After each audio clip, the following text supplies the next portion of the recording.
It is called in Arabic hulm. And hulm is an evil dream. In English we call it a nightmare. In English we call it a nightmare. And these types of dreams are from Shaytan. These types of dreams are from Shaytan. And the sign of this dream is that it terrifies you. You see something evil, something disgusting. You see your loved one die a miserable death. You see yourself in a car accident. You see yourself being chased by evil aliens or beasts or something like this. This type of dream is just the shayateen wanting to irritate you. They're playing a joke, a practical joke on you. And these types of dreams are never ever ever true. Nobody should believe this dream. Nobody should believe nightmares. And our Prophet ﷺ said that nightmares should not be told to anybody. If you see an evil dream, don't go tell other people about it. Why? Because Shaitan is making a fool of you. Once a man came to the Prophet and he said, "O Messenger of Allah, I saw my head got cut off in the dream and it was rolling like a ball and I'm running after it to pick it up." The Prophet ﷺ said, "Don't tell other people how Shaitan played with you last night. Don't go tell other people this. He's laughing now when you go tell him because you believe this dream." What is the sign of this type of dream? You wake up terrified. You wake up in a sweat. You wake up in the middle of the night. What was that?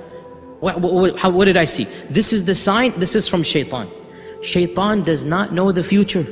So if you see yourself in a car accident and the next morning you call and say, "I'm not going to go to work because I don't want to drive," Shaitan's the one laughing at you.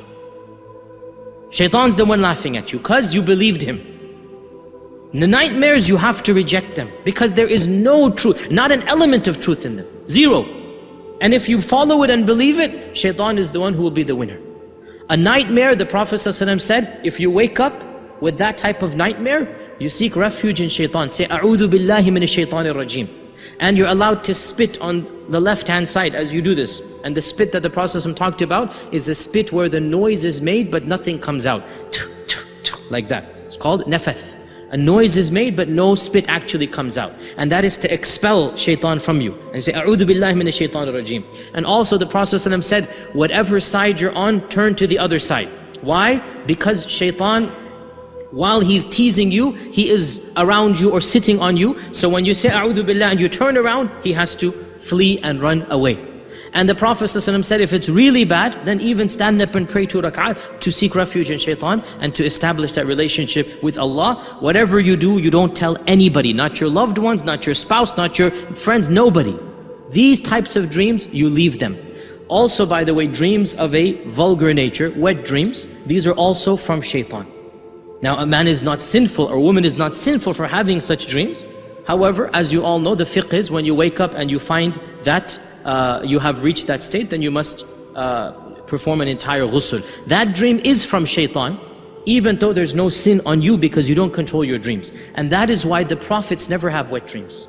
None of the prophets can have wet dreams because this is from Shaitan, this extreme vulgarity that it is natural. I mean, there's no reason for us to feel guilty about this. It is natural for a person to go through this, and it is not something to feel any issue about. But we should realize that this type of dream is coming from Shaitan. It's Shaitan who will show us such images in our head and cause this to happen, and then we wake up in the middle of this freezing cold weather and we have to go take a shower. This is not something that is coming from us or from Allah. This is from Shaitan. So this is another type of hulm, another type of evil dream. Once again, we don't tell people about it. We don't go tell anybody. But if we wake up in that state, obviously we have to do ghusl.